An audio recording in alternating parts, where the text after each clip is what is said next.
Bonsoir. Le rapport du groupe de travail indépendant sur la qualité de l'air dans Limoilou a alimenté encore aujourd'hui bien des discussions. Vous allez le voir. C'est un document de 200 pages, plus de 1000 là, avec les annexes qui a été rendu public hier. Ça s'est fait en fin de journée. Mais ce n'est qu'aujourd'hui qu'on peut en analyser le contenu un peu plus en profondeur. Et Olivier, ce qu'on retient là de tout ça, c'est que la norme sur le nickel, même haussée dans la controverse, n'a pas été respectée à plusieurs occasions. C'est vrai, Bruno. Et évidemment, on a compris dans ce rapport dévoilé hier que les sources de pollution sont multiples dans Limoilou.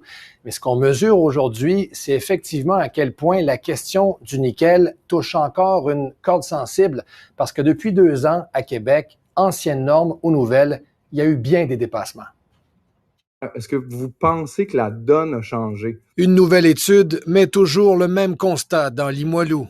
La qualité de l'air du quartier est parmi les pires en province et la population se demande quand ça va changer. La question est très simple. Qu'est-ce qu'il va faire à partir d'aujourd'hui pour protéger les citoyens de Limoilou? C'est le Parti libéral qui a mené la charge au Salon Bleu. La proximité des autoroutes et la forte présence industrielle contribuent depuis des années à polluer l'air du vieux Limoilou. Le gouvernement l'admet, mais entend solliciter l'avis de la santé publique. On va demander à la santé publique de nous prendre une position très claire, comme, en fait, le Dr Boileau l'a fait avec son équipe dans le cas de la fonderie Horn. On se bat continuellement pour faire reconnaître des faits. Selon ce résident, la CAQ n'en finit plus de documenter la situation, tout en faisant fi du principe de précaution.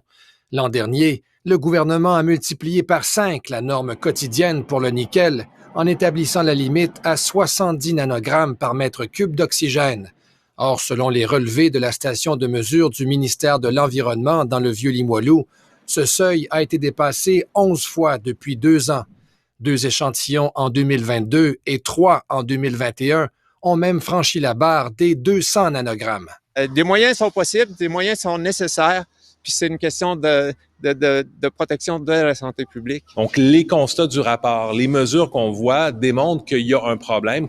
Les citoyens montrent du doigt l'entreprise Glencore, seul manutentionnaire de nickel au port de Québec. La minière plaide d'avoir investi 60 millions de dollars depuis 10 ans pour mettre sous couvert ses opérations de transbordement.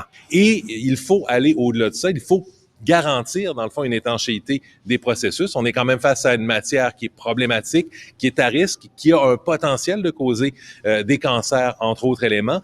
Donc, ça demeure de la spéculation à ce moment. Le ministre de l'Environnement estime pour sa part que la source des émissions de nickel doit encore être clarifiée. C'est-à-dire, on peut savoir que ça vient du port. Il y a plusieurs activités au port. Moi, je peux pas mettre en cause le port de Québec. Aucun avis d'infraction n'a été émis dans le dossier.